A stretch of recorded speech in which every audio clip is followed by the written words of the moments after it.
अस्सलामुअलैकुम viewers. Microsoft Excel की एक और वीडियो के साथ मैं हूं Salman Salim. Welcome to my channel. आज मैं आपके साथ माइक्रोसॉफ्ट एक्सेल के सबसे ज़्यादा यूज़ होने वाले फार्मूलाज़ के बारे में डिस्कस करूंगा। वीवर्स, अगर आप माइक्रोसॉफ्ट एक्सेल का काम सीख लेते हैं तो आपको किसी भी प्राइवेट कंपनीज़ में जॉब मिलना इंतहाई आसान हो जाता है। तो आएँ आज की वीडियो स्टार्ट करते हैं। सबसे पहले हमारे पास है सम का फार्मूला। तो एक्सेल पे चलते हैं और इस फार्मूले को अप्लाई करते हैं। मिसाल के तौर पे सबसे पहले मेरे पास है 500 और उसके बाद है 300। इसको थोड़ा सा जूम कर लेते हैं ताकि आपको सही तरह से नज़र आ सके। तो इनको अब हम सम करना चाहते हैं, जमा करना चाहते हैं, तो सम का फार्मूला अप्लाई करेंगे। इज इक्वल टू लिखेंगे। माइक्रोसॉफ्ट एक्सेल का हर फार्मूला जो है वो इज इक्वल टू से स्टार्ट होता है। Is equal to sum bracket start, और पहला जो वर्क सेल है, हर वर्क सेल का एक नाम होता है। वो कुछ इस तरह से होता है कि जो हमारे पास कॉलम है ABCD वगैरह, और उसके बाद हमारे पास रोज़ हैं। तो पहला जो वर्क सेल है वो A1 होगा। इसको क्लिक करेंगे और डबल डॉट लगाएंगे। शिफ्ट प्रेस करके L के साथ वाला जो बटन है डबल डॉट वाला, वो प्रेस करेंगे तो डबल डॉट हो जाएगा। और उसके बाद A2 वर्क सेल और ब्रैकेट बंद करके एंटर करेंगे तो हमारा सम का फार्मूला अप्लाई हो जाएगा। ये देखें, हमारी अमाउंट जो है 800, वो कुछ इस तरह से हमारे सामने है। तो अगर काम कम हो तो मैनुअली भी कर सकते हैं, लेकिन अगर काम ज़्यादा हो, आपने काफ़ी सारे इक्वेशंस जमा करनी है, काफ़ी सारे यहाँ पे फिगर जो हैं वो जमा करने हैं, मिसाल के तौर पर 100 से ज़्यादा हैं या 500 से ज़्यादा हैं, तो उसके लिए आपको फार्मूले की ज़रूरत पड़ती है।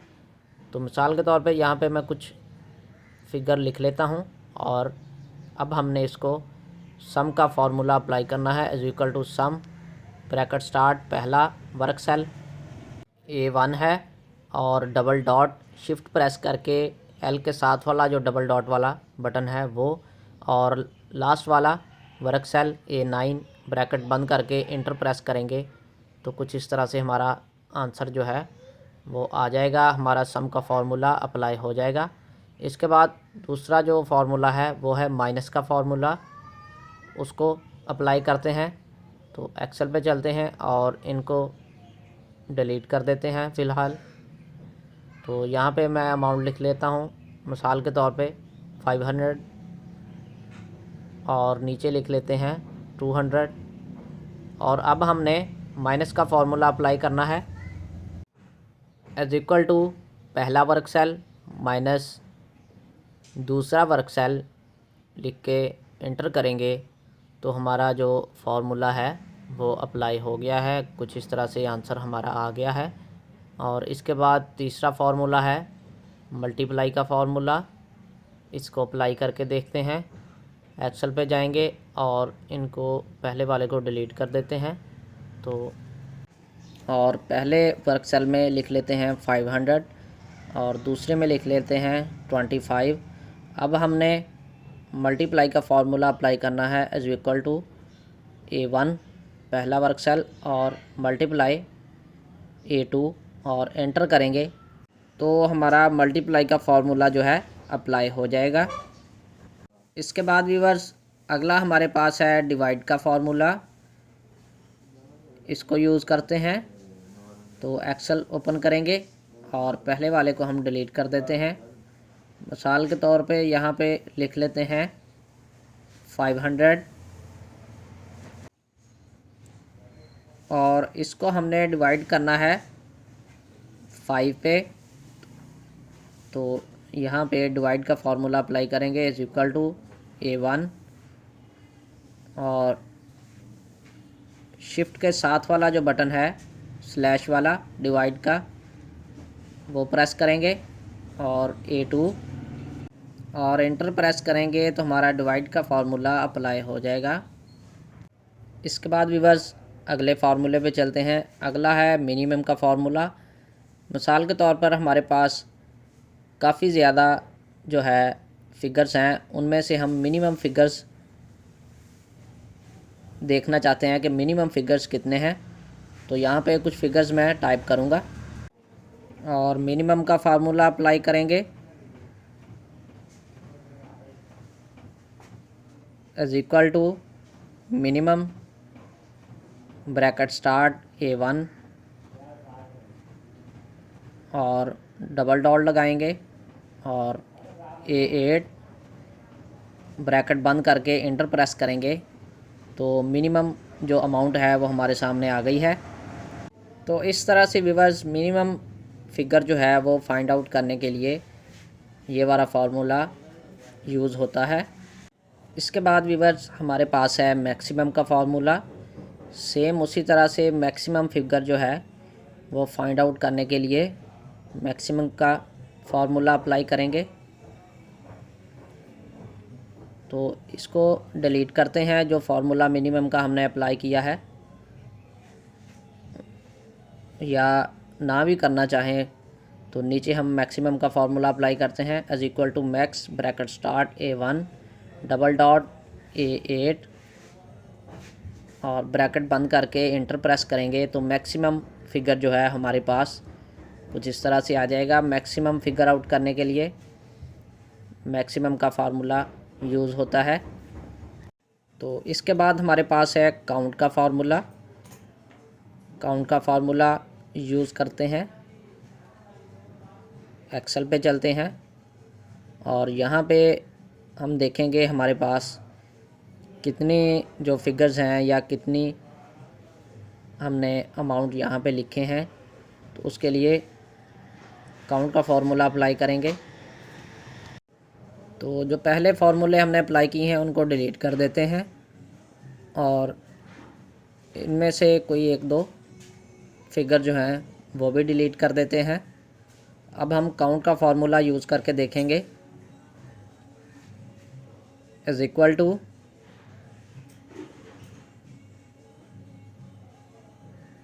काउंट इफ़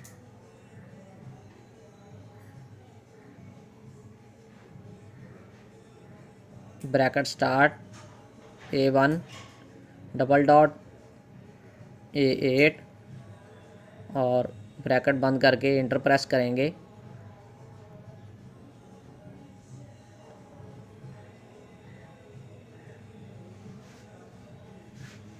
तो ये देखें हमारे पास काउंट हो के आ गया है कि 6 फिगर्स हमारे पास अवेलेबल हैं। 6 जगह पे हमने डाटा इंटर किया है।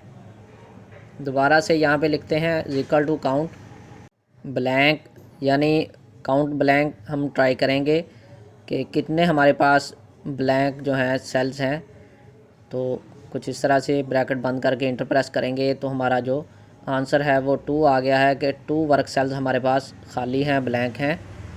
तो इस तरह से काउंट का फार्मूला हम यूज़ कर सकते हैं। उसके बाद हमारे पास है एवरेज का फार्मूला नंबर 8 पे। एवरेज का फार्मूला यूज़ करते हैं तो दोबारा से एक्सेल शीट पे जाएंगे और यहाँ पे कुछ अमाउंट्स मैं लिख लेता हूँ, पहले वाले को डिलीट कर देता हूँ और यहाँ पे कुछ अमाउंट मैं लिख लेता हूँ मिसाल के तौर पे 300, 500 वगैरह। यानी कोई मज़दूर है, उसने जो अपनी मज़दूरी की है उसने डेली जितने भी पैसे कमाए हैं, कुछ इस तरह से मिसाल के तौर पे लिख लूँगा मैं। इनको जमा करने के लिए कि कितनी इनकम हुई है, सम का फार्मूला तो हमारे पास है ही, इज़ इक्वल टू सम पहला वर्क सेल और उसके बाद लास्ट वर्क सेल। तो सम का फार्मूले से हम ये जमा तो कर सकते हैं कि कितने हमने या उस लेबर ने, मज़दूर ने कितने पैसे कमाए हैं, वो हमारे पास आ जाएगा। लेकिन हमने एवरेज निकालनी है कि पर डे के हिसाब से एक हफ़्ते के अंदर उसने कितने पैसे कमाए हैं। तो यहाँ पे एवरेज का फार्मूला अप्लाई करेंगे इज़ इक्वल टू एवरेज पहला work cell A1 double dot, दूसरा वर्क सेल A7 और ब्रैकेट बंद करके इंटर प्रेस करेंगे तो हमारे पास एवरेज आ गई है कि एक दिन में 378.5 जो है वो पैसे बनते हैं। इतने पैसे हमने एक दिन के अंदर कमाए हैं। तो कुछ इस तरह से एवरेज निकालने के लिए एवरेज का फार्मूला यूज़ होता है। इसके बाद व्यूअर्स हमारे पास है टुडे का फार्मूला। टुडे के फार्मूले पे देखते हैं कि हमें यहाँ पे किसी और वर्क सेल में अप्लाई करके क्या रिज़ल्ट मिलता है। Is equal to today, bracket start और ब्रैकेट बंद करके एंटर प्रेस करेंगे तो आज की जो डेट है वो कुछ इस तरह से आ जाएगी। अगर हम डेट और टाइम दोनों यहाँ पे लिखना चाहते हैं, दोनों इंसर्ट करना चाहते हैं, तो उसके लिए नाउ का फार्मूला अप्लाई करेंगे। जैसे हमने टुडे का फार्मूला अप्लाई किया है सेम उसी तरह से नाउ का formula is equal to now लिखेंगे, NOW, ब्रैकेट स्टार्ट और ब्रैकेट बंद करके इंटर प्रेस करेंगे तो डेट और टाइम दोनों हमारे पास कुछ इस तरह से आ जाएंगी। इसके बाद हमारे पास है सम इफ़ का फार्मूला। इसका मतलब ये है कि अगर हम ऐसी अमाउंट्स को जमा करना चाहते हैं, ऐसे फिगर्स को जमा करना चाहते हैं जो 100 से ऊपर हैं या 100 के बराबर हैं, या इसकी जगह हम लिख सकते हैं कि 500 है, 200 है, तो इसके लिए ये फार्मूला अप्लाई करके देखेंगे। पहले वाले डाटे को डिलीट कर देते हैं और यहाँ पे कुछ फिगर्स में लिखूँगा लाइक 500, 200 वगैरह, और सम इफ़ का फार्मूला अप्लाई करेंगे is equal to sum if. तो अब हमारे वर्क सेल जो हैं वो चेंज हो चुके हैं। C2 वर्क सेल है और उसके बाद $C11। तो हमने फार्मूला लगाया है कि सम इफ़ जमा करे अगर है C2 वर्क सेल और C11 वर्क सेल, इनके दरमियान जो भी फिगर है अगर वो डॉट लगाएंगे, अगर वो, और उसके बाद हमने लगाना है डबल डॉट। शिफ्ट प्रेस करके कीबोर्ड के ऊपर L के साथ एक बटन है @ वाला, शिफ्ट प्रेस करके उसको प्रेस करेंगे तो डबल डॉट लग जाएगा।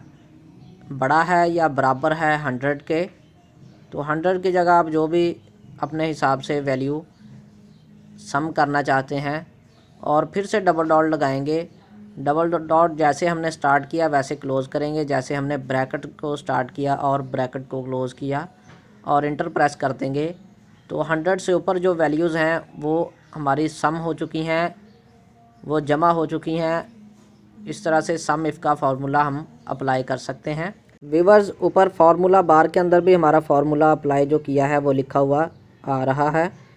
तो कुछ इस तरह से is equal to sum if जमा करे अगर है bracket start C2 double dot C11, यानी C2 और C11 के दरमियान जो वैल्यू बड़ी है या बराबर है 100 के, डबल डॉट के अंदर ये हमने लिखना है और ब्रैकेट बंद करके इंटर करेंगे तो 100 के जो बराबर है या उससे बड़ी जो वैल्यूज़ हैं वो जमा हो जाएंगी। इसके बाद अगला जो फार्मूला है सेम उसी तरह अप्लाई होगा कि अगर 100 से कम वैल्यूज़ हैं तो उनको कैसे करना है। तो इसको हम यूज़ करके देखते हैं। Is equal to sum if जमा करे अगर है bracket start C2 work cell और उसके बाद C11 वर्क सेल, कॉमा लगाएंगे।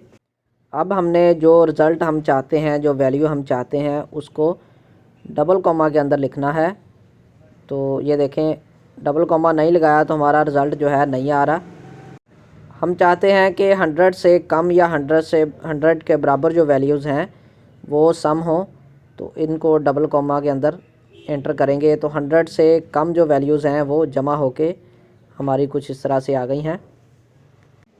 इसके बाद अगले फार्मूले की तरफ चलते हैं। आगे हमारे पास है काउंट इफ़ का फार्मूला, इसको यूज़ करके देखते हैं।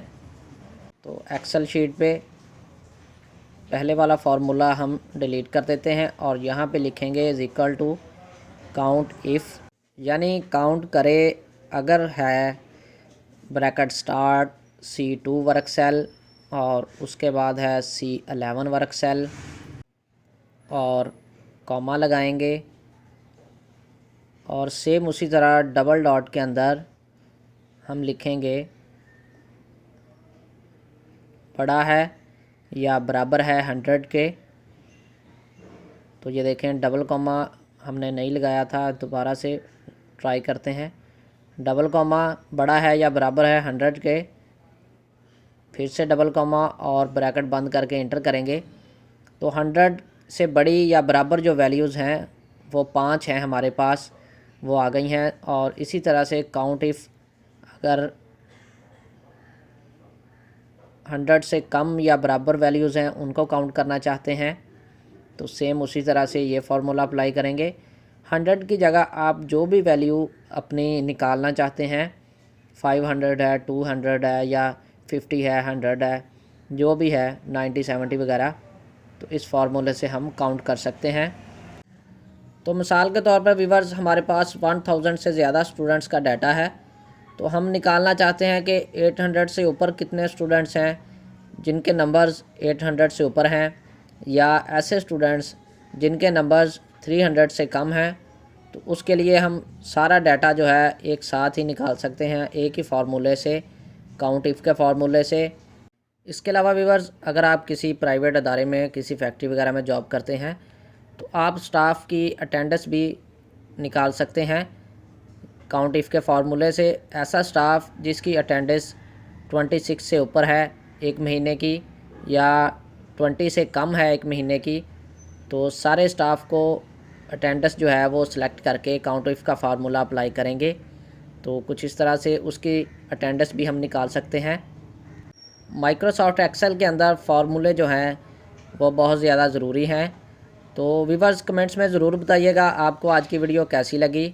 इसके अलावा अगर आपने चैनल को सब्सक्राइब नहीं किया तो वो भी कर लें ताकि आने वाली टेक्निकल वीडियोस भी आपको मिलती रहें। एक्सेल के अलावा माइक्रोसॉफ्ट वर्ड के, कोरल ड्रा के, 3D डिज़ाइनिंग के, ग्राफिक डिज़ाइनिंग के लेक्चर भी हमारे चैनल पर मौजूद हैं, वो भी आप देख सकते हैं।